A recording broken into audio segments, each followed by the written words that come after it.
6. käik podcasti toob teieni Betsafe.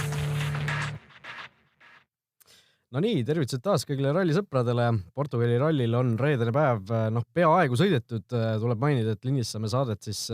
enne päeva ametlikult päris lõpetavat publikukatset 7. kastet ning aeg on taas natuke ralliasja siin arutada. Täpselt nagu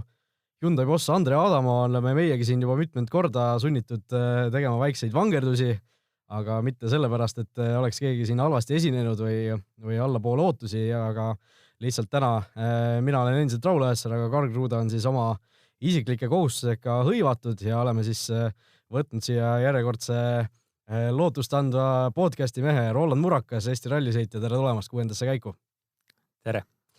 No räägi natuke võib-olla kõigepealt enne kui me selle Portugali juurde läheme natuke sellest enda tegemistest, et mis sul sel aastal plaanis on ja kus siin järgmisena võib-olla sõitmas näha saab?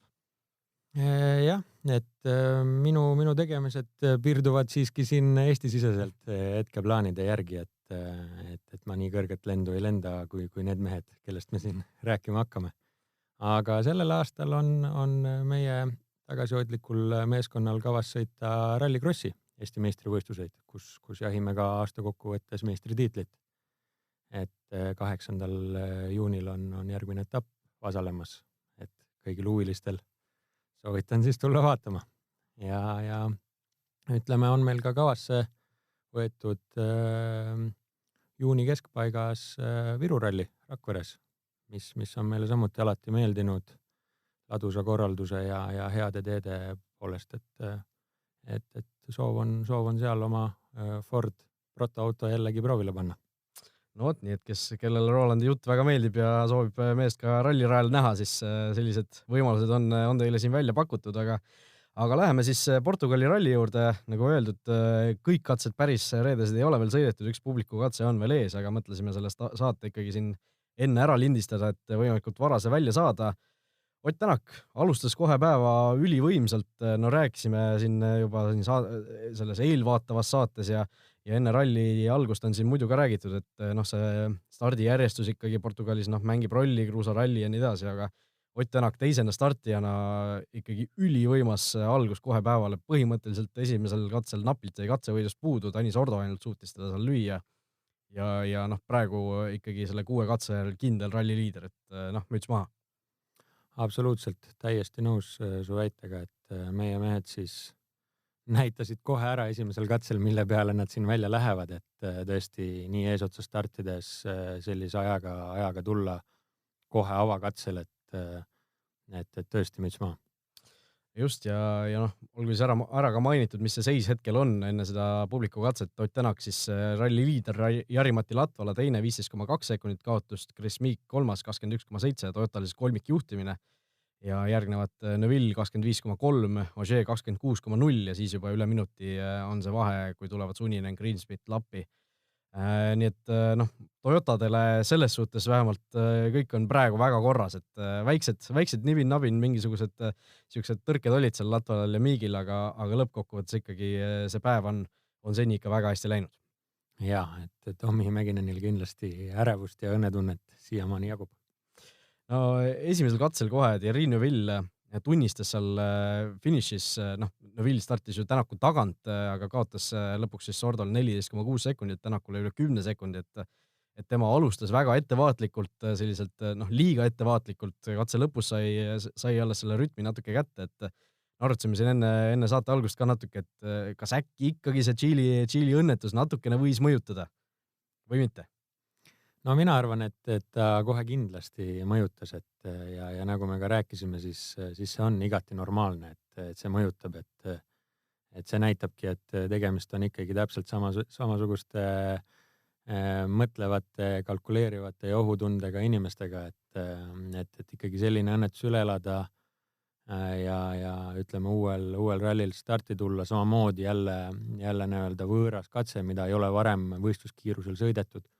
et ma arvan täiesti normaalne Neuville'i poolt, et see esimene katse tal selline oli, et kompas ära, kuidas olukord on ja päeva lõpus on näha, et saab sõita küll, et püsivaid tüsistusi ei ole. just, et selle 6. katse lausa võitis, et tundub, et sai oma rütmi siis kätte ja tegelikult kokkuvõttes ka, nagu ütlesin, suurt kaotust ju tegelikult ei ole, et kui seal päeva alguses küll tundus, et need vahed venivad ikka päris suureks lõpuks, et Tänak oli seal ikka väga võimas, siis lõppkokkuvõttes see 25 sekundit, puhta sõiduga on võib-olla raske tagasi teha, aga Neville, mis põhiline on seal mängus sees tegelikult ikkagi. Ja samamoodi Ogier. On. Mõlemad on selgelt mängus sees, et siin ei ole selles osas küsimust, et Portugali ralli on nii selline tehniline ja keeruline, et seal 25 sekundise eduga loorberilide puhkama kindlasti ei saa jääda. No nägime tegelikult seda sama asja, mida me oleme siin viimaste rallide jooksul korduvalt näinud, et need Ogier ja Neville, isegi kui Tänak alustab kohe seal võimsalt, on seal tipus Ogier ja Neville, vaatame saavad, oi, 9, 10, 11 on ju,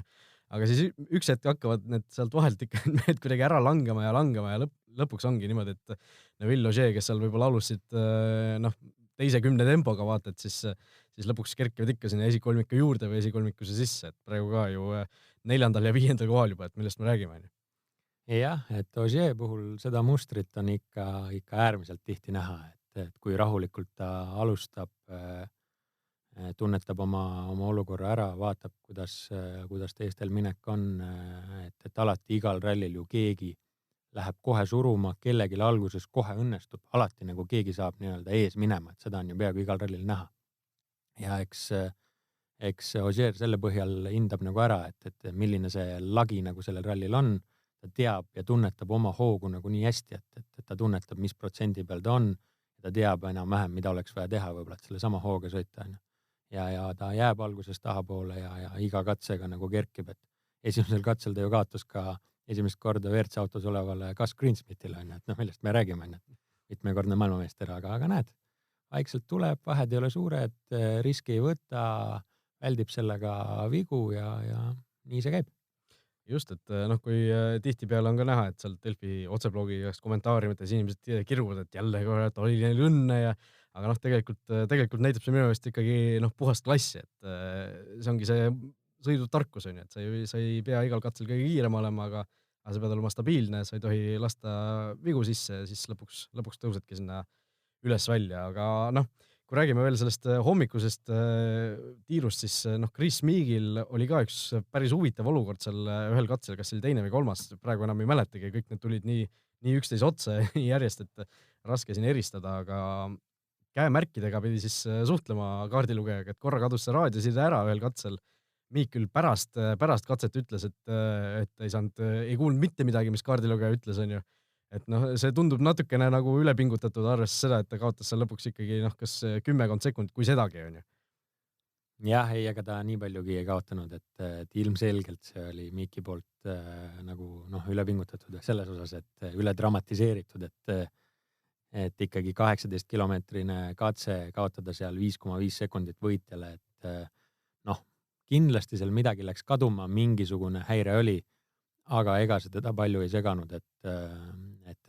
ja seda enam, et juhime tähelepanu, et esimest 3 katset olid ju kõigile jällegi nagu esimest korda võistluskiirusel sõita. Et selles osas, mina küll ei usu, et seal mingit suurt kadu nüüd tekkis, et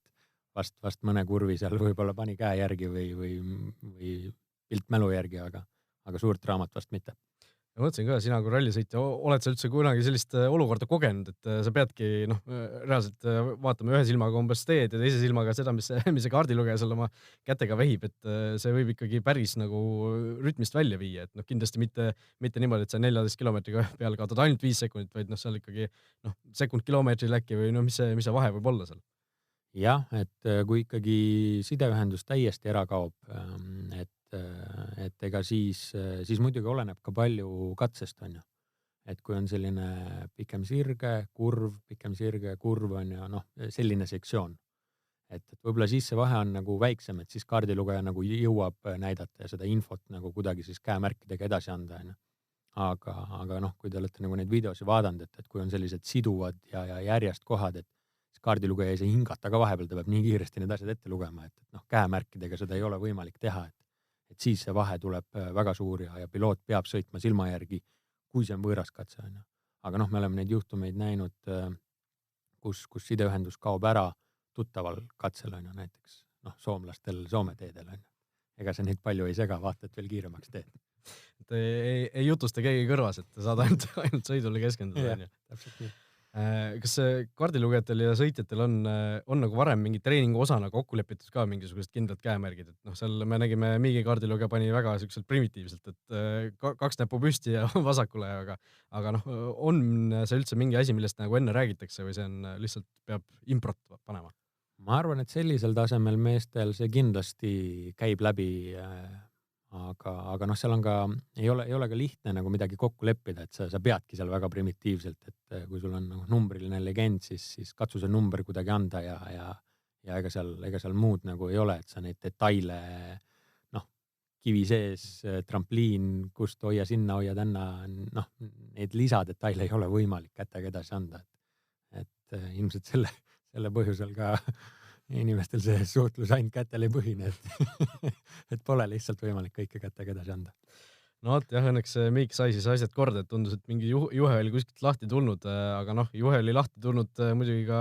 Elvin Evansil seal natuke hiljem Hyundai probleemide juurde veel tulema, aga Evansil oli ka seal, tundus mingisugune karp kuskil, ma saanudki aru, kas ta oli päris salongis seal kuskil sees või kuskil kapoti all, igatahes mingisuguse juhtme pidi uuesti sisse panema ja näe, auto liikus uuesti, et mõtlesin ka, et WRC autod hirmus siuke tipptehnoloogia, aga vahel võib siukseid väikseid asju ka juhtuda. Jah, et siukest kindlasti võib juhtuda, et see vibratsioon ja põrumine ja hüpped ja augud ja kivid, et see on ikkagi ralliautos ju väga selline tugev ja kõva, et ilmselt ma arvan, et ega sealt midagi päris nagu katki ei läinud, et võib-olla väike inimlik eksitus, et ei olnud lihtsalt pistik päris lõpuni lükatud, et esialgu ühendust andis ja olid nad omavahel koos, aga võib-olla ei olnud nii-öelda seda klõpsu seal taga ja see põrus lihtsalt lahti. Ja samast olukorrast tekkis ju päris selline intrigeeriv situatsioon ka, et Evansil läks umbes 40 minutit selle kogu asja parandamisega, 4-minutiline stardiintervall oli ka, Esa-Pekka Lappi jõudis talle põhimõtteliselt järele, aga kuna tolmu sees sa ei saa sõita, siis Lappi pidi ka seal ikkagi selgelt järele andma, lõpuks peaaegu minuti ju kaotas seetõttu, et ei saanud seal tolmus sõita, et vaatasin Twitteris igal pool sotsiaalmeedias ka hakati kohe arutama, et kas Evans oleks pidanud Lappi mööda laskma, ei oleks pidanud mööda laskma, et mis see õige variant seal oleks olnud teha, aga ma ei tea, enne kui sa ütled oma arvamuse, siis mulle tundus, et see, kuidas see asi nagu läks, oli nagu tegelikult tundus nagu kõige õigem variant, kui nüüd Lapile antakse see minut või natuke alla minuti, mida seal kaotas tagasi, et oleks seal Evans ka veel oodanud natukene seal, Evans ei oleks ka saanud ju Lapil kohe sabas sõita, vaid oleks ka pidanud ootama, et ei saa seal tolmu sees sõita, siis oleks võib-olla see nii-öelda doominoefektina kandunud edasi veel, et järgmisel mehel oleks olnud raske sõita ja nii edasi, et see tundus nagu kõige õigem variant nendest mitmetest halbadest variantidest, mis seal oli. Või kuidas sulle tundus? Jah, ma olen täitsa nõus selle mõttega, et ega Evansit siin kohe kuidagi süüdistada ei saa, et ralli on nii algusfaasis, kõik võitlevad iga sekundi pärast, et isegi kui sul nagu see 4 minutit seal tekib, et sa ei jää enam ootama, et sa võid vaadata küll, et 4 minutit ja ma tean, et Lappi peab tulema, aga võib-olla tal läks ref, võib-olla juhtus midagi, võib-olla ta ei tule, kaua sa seal ootad, et ega kui sa ikkagi oma auto tööle saad just niimoodi nagu füüsiliselt ette nagu selles osas nagu kui sa näed, et ta juba tuleb, siis sa ei keera ette, aga jah, et ma arvan, et kõige loogilisem, et sealt seda Lappi aega korrigeeritakse, et ütleme, kui veidi siin veel nagu mõelda seda mõtet nagu edasi, et ma saangi aru, et kui on näiteks mingisugune ralli veel viimane katse ja keegi, kes jääb nagu tee äärde, on juba nagu nii võib-olla superralliga või pikalt taga või mis iganes on ju, et siis sa võid seal nagu vaadata või oodata või, sest raadiosides sulle keegi öelda ei saa ja sa ei tea, kus see teine on. Aga ralli nii algusfaasis, ma arvan, et Evansit siin kindlasti süüdistada ei saa, et ainuõige, mis teha, et lihtsalt Lappi aega korrigeerida ja kõik õnnelikud. Jah, kui Karl on siis stuudios mitu korda öelnud see, et talle ei meeldi see paberil võidu sõitmine, et need pärast hiljem aegade korrigeerimised, siis mina küll arvan, et selles olukorras sa pead selle Lappi aega korrigeerima, sest vastasel juhul võib-olla mingi hetk tekib selline olukord, et sul keegi kasutab seda ära, et ongi, et mängib, et mul tuli seal mingi juhe lahti, ja siis näiteks, ma ei tea, Neville on seal Tänakuga liidri heitluses, Neville'i tiimikaaslane teeb selle triki Tänaku ees sõites, on ju, ja siis Tänak jääb sinna tolmu sisse, aega ei korrigeerita ja ongi Neville võitja. Noh, midagi sellist on ju näiteks, et seal ikkagi mingi piir peab kuskil olema, aga noh, Hyundai juurde tulles siis kolmas kiiruskatse oli see, kus hakkas järsku juhtuma täiesti katse alguses juba nii lööbil kui Sordol siis mingisugune kütusepumba probleem ilmselt oli, noh, seal spekuleeriti WRC teleülekandes ka siis päris huvitavaid asju, et äkki läks mingisugune siuke klapp tööle, mis tegelikult peaks tööle minema siis, kui auto kukub kuidagi katuse peale, et see kütus kuskilt sealt valesti välja ei voolaks, mingisugused igasugused sellised teooriad visati õhku. Sinul oli ka oma teooria? Jah, minul oli ka oma teooria, minu oma muidugi mingitel ametlikel andmetel ei põhine, et seda ma igaks juhuks ütlen kohe ära, et see on minu selline enda personaalarvamus, et ja selle Adamo nagu väljaütlemise põhjal mulle kuidagi tundus, et Hyundai katsetab seal mingisugust uut lahendust, et eks kõik sõitjad on ju natukene kurtnud ka kogu aeg, et Hyundai on vaja saada kiiremaks ja küll seal löödpäevad tegeletakse ja seal on ju nii pisiasjades kinni. Et mul on tunne, et seal millegiga mingit riski võeti ja mulle tundub, et see risk nagu realiseerus kahjuks. Et ma ei usu, et seal selline lihtne võib-olla tehniline nüanss, mis neil kogu aeg on ühtemoodi olnud ja nüüd lihtsalt, et mõlemal autol niimoodi, seal ma arvan, oli katse pikkuses, temperatuuris, kõiges selles küsimused. Jah, et seal vaatasin seda Andrea Adamo intervjuud ka, mis ta seal WRC ülekandele andis ja selle ajakirjaniku nahas ei oleks tahtnud nagu olla seal, et Adamo oli nagu sellist nägu, et ta kohe plahvatab, on ju, et seal ütles ka, et mis ta arvutab, me oleme nii lollid, et me ei oska arvutada, palju meil kütust vaja on umbes ja mingite selliste lihtsate küsimuste peale suhteliselt, et ei ole lihtne see reporteri töö ka vahel, aga keegi peab selle ära tegema, keegi peab neid raskeid küsimusi ka küsima, on ju.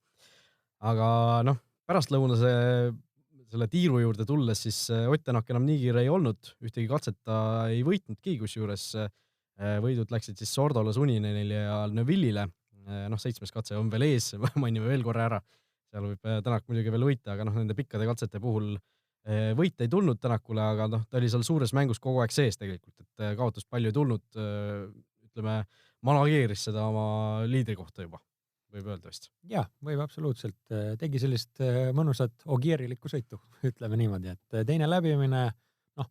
loomulikult selles osas ma arvan, et eks seal oli varu pingutada, kui oleks seda tarvis olnud. Aga sai ta esimese läbimisega sama õnnelikult oma vahe sisse ja ma arvan, see strateegia võiski seal selline olla, et kui meil õnnestub esimesel läbimisel, siis me saame teist läbimist sõita riskivabalt. Loomulikult ju, tee on rohkem katki, kive väljas, rööpad, et ei ole mõtet nagu liigset riski võtta, et ralli on pikk, et ma arvan, et väga selline mõistlik ja tark lähenemine meie poiste poolt. Jah, ja ei saa muidugi jätta mainimata, et tegelikult oli ka õnne, sellepärast, et Sordo kiirust vaadates, mis tal muidu oli, kui need nii-öelda eksimused või katki minemised välja võtta, siis oleks ta ikkagi olnud ka seal kindlasti esikoha konkurentsis sees, et tuletan meelde, et sel hetkel, kui ta katkestas, oligi ta ju ralli liider, Tänaku ees isegi, nii et kui need kõik ajad sealt välja võtta, võib-olla Sordo oleks ka selle tipus olnud, muidugi tal seal viimasel katsel ka mingisugune ref vist läks, et seal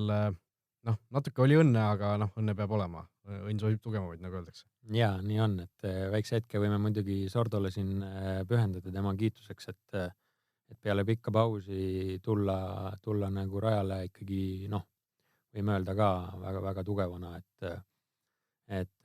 see näitab jah ikkagi tema sellist keskendumis- ja ettevalmistusvõimet, et suutis, nagu ta ise ka ütles enne rallit intervjuus, et nad on teinud väga hea ettevalmistuse ja seda oli siin kohe näha, et sisuliselt jah, see tehniline probleem tema tulemuse siin nii-öelda nagu nurjas ja Tänakul võib-olla sellist veidi rahulikuma minekut lubas nagu võtta endale. Just ja Teemu Suninenile peab ka ühe momendi siin pühendama, et temalgi ju oli seal põhimõtteliselt juba teisele kohale tõusmas seal viimase katse esimese spliti järgi võib-olla, ütleme siis nii, aga kadusid pidurid ära järsku. Ta ise küll mainis niimoodi moka otsast, et võib-olla lõhkusin ise ära, et võib-olla mingisugune moment tal seal ilmselt oli, kus ta äkki mingisuguse auto tagumise osaga millegi vastu seal käis, täpselt veel ei tea, aga noh, seda oli ka päris huvitav vaadata, kuidas ikkagi ilma piduriteta auto sõidab seal, onju. Siksakkidega enne kurvi võttis hoo maha. Jah, eks ta tegi, mis ta suutis, et selles osas jah, Suninenist samuti kahju, et ma olen talle ka nagu siin niimoodi natukene vaikimisi nagu pöialt hoidnud või oodanud, et tal nagu ka õnnestuks see paremini, et näha on, et nagu noh, Otil mõned aastad tagasi sellist nagu kiirust ja tahtmist ja minekut nagu kõike on ju, et lihtsalt nagu noh, jääb millestki iga kord nagu puudu, et siin jällegi sama lugu, et mingisugune väike viga, et täpselt ei teagi, mis on ja jälle minut läinud, kuigi tegelikult nagu noh, näitas ju väga head minekut sinnamaani. Just nii, läheme siinkohal meie sponsori Betsafe'i rubriigi juurde, tuletame siis veel kord meelde uue kliendi pakkumist, kui teed Betsafe'is endale konto ja panustad seejärel vähemalt 10 euro eest, vähemalt kohviga 1,5, siis annab Betsafe omalt poolt sulle 25 eurose tasuta panuse ja seda tasuta panust saab siis kasutada 4 kuud järjest, nii et kokku siis võimalik 100 eurot endale tasuta panustamisrahana saada ja mille peale siis seda panustamisraha kasutada, vaatame need koefitsiendid ka üle, Betsafe juba on pannud siin enne isegi seda publiku katset mõned sellised head koefid üles, selle publiku katse enda võitjad saab ennustada, on siin Ott Tänakul muidugi kõige parem koefitsient, on ta siin viimasel ajal ka publiku katsetel päris kena minekut näidanud, aga noh, kui ralli üldvõidu ja nende koefite poole vaadata, siis Ott Tänak 1,25 ilmselge favoriit praegu, täiesti arusaadavalt ja järgnevad siis Jari-Mati Latvala, kes hoiabki siis teist kohta, tema koefitsient 10, siis Ogier, Neuville mõlemad võrdselt 15-ga, Chris Meek ka 15,00 ja ükskõik kes teine 25,00, nii et päris mahlased kohvid on, kui mitte Tänaku peale panustada. ja veel igasugused huvitavad kohvid veel siin, näiteks Ott Tänak või ükskõik kes teine, kes võidab ralli, noh, kui Tänakul midagi juhtuma peaks, ütleme siis see on selle koefitsient on ju, sest praegu tundub, et puhta sõiduga keegi teda ei löö on ju, siis ükskõik kes teine 3,60 ralli võit, nii et noh, arvestades seda, kui palju Tänakul Portugalis asja juhtunud on, siis võib-olla väike summa ikka. On. Siin on täitsa mõttekoht. et 3,60 on praegu siis see koefitsient, nii et kellel huvi tekkis, võib minna Betsafe'i lehele, sealt kenasti vasakult menüüst suhteliselt ülevalt need Ott Tänaku koefitsiendid üles leiab ja panustama saab siis minna. Aga läheme kuulaja küsimuste juurde. Kuulajad on saatnud meile jälle ja ikka neid palju küsimusi ja seekord siis Karli asemel vastab meil Roland nendele. Esimene küsimus, kas ralliautodes jookseb siis vahel ka elektroonika kinni, näiteks andur näitab valesti ja kas on olemas selline restardi nupp nagu arvutil, seda küsib siis Georg. Jah, ütleme siin võib-olla restart ja reset on võib-olla natukene sellised erinevad ralliauto puhul, mida võiks siinkohal siis Georgile vastata. Et reseti on võimalik nagu teha sõidu ajal, ütleme siis, kui seal tõesti midagi annab häiret või alarmi, et ta korra nii-öelda värskendaks ja siis taas prooviks, ütleme, seda probleemset kohta, takistamata siis nagu lõpuni seda sõitu, aga kui on mõni suurem häda, siis see restart tähendab nagu täielikku seisma jäämist autol, ütleme siis nii-öelda massilüliti välja lülitamist ja võib-olla nagu hetke lasta seisma jälle uuesti sisse, et neid muresi kindlasti tuleb ette ja neid näeb ka kindlasti WRC-s. Ja teine küsimus küsib siis Puna-Puna, no ma eeldan, see on mingisugune varjunimi või esineja nimi on ju, aga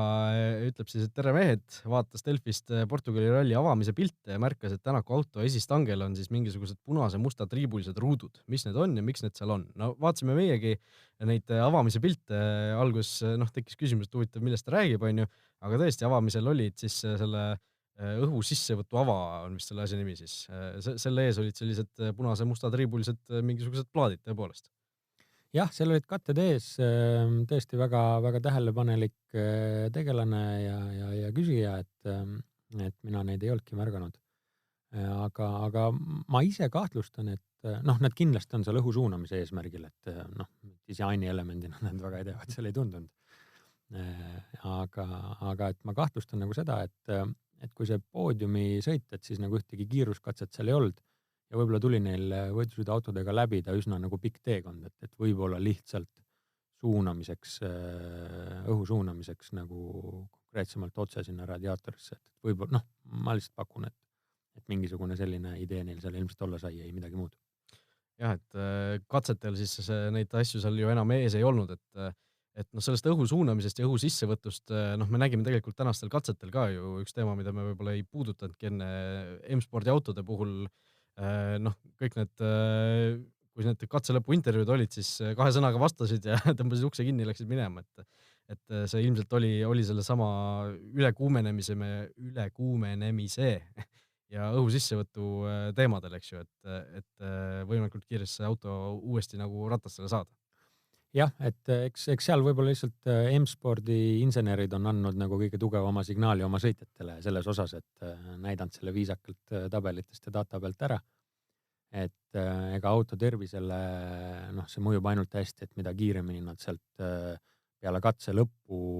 ütleme, kui auto seisma jääb, siis see temperatuur läheb kõige kõrgemaks, et mida kiiremini sa sealt nagu veerema saad, õhu liikuma saad, seda parem kogu auto tervisele, et ükskõik mis lülist me siis ka ei räägi, et liigne temperatuur ei mõju seal ühegi asjale hästi. Just, ja üks küsimus veel tegelikult, mis on siin tükk aega meil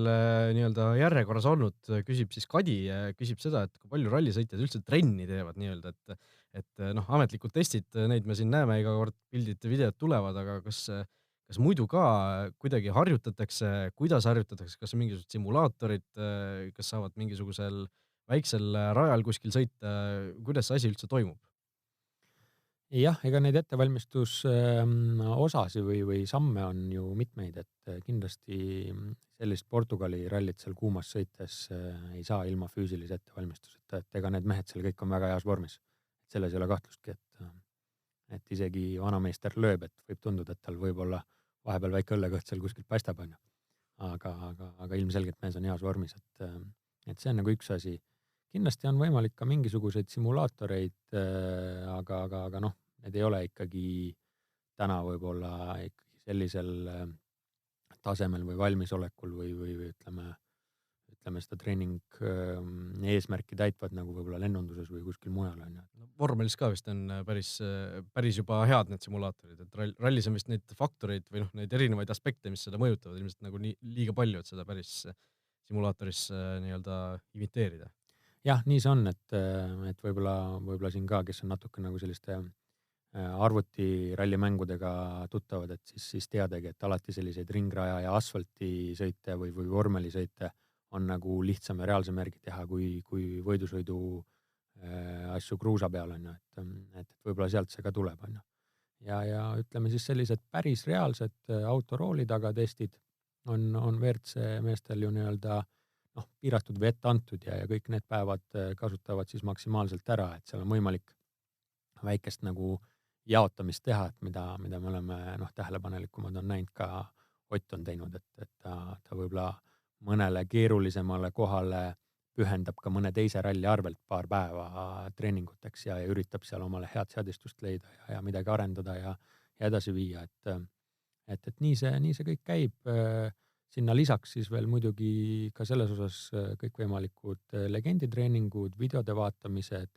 kaardilugeja ettevalmistused omalt poolt, et neid nüansse on tegelikult väga palju.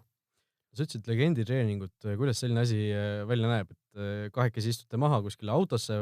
nagu sõidate kuskil või lihtsalt kuskil nii-öelda teete kuiva trenni? No selleks on mõlemad variandid, et minusugused sellised siin Eesti hobitasemel mehed, meile on selline, ütleme, me võime ka tänavasõiduautoga minnagi sõita tavalises juhus ilma kinni panemata teel liikluseeskirjadele vastavalt, lihtsalt kirjutada, kontrollida vaikse hooga, tuletada jälle seda meelde, kui on pikem paus vahel. Küll aga, kui siin rääkida nüüd suurtest poistest, et siis nemad sõidavad nii palju, et neil nagu sellist asja otseselt ei ole tarvis teha. Küll aga, mida nad teevad, on videode järgi selle siis läbikäimine, et kas varasemate aastate videod sellest katsest on ja kui on nagu juba sõidetud katsed, siis neid käiakse kindlasti korduvalt läbi, lihvitakse, vaadatakse, mida muuta, kuda sealt tulime ja nii edasi, et see on väga oluline osa.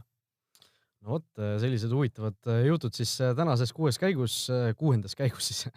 lähevad ju siin juba pika päeva lõpuks sõnad sassi, aga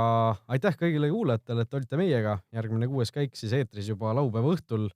enne Meistrite liiga finaali, et selleks ajaks on kõik juba tehtud.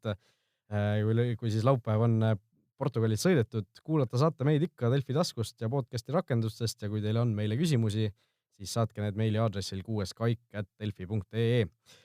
Aitäh Rolandile, väga edukas asendamine sellise lühikese etteteatamise ajaga, nii et aitäh sulle. Jah, oli väga meeldiv, et võite teinekordki kutsuda, ei ole probleemi. Muidugi, nii et aitäh veel kord kõigile kuulajatele ja oleme siis tagasi juba homme õhtul, nii et kohtumiseni.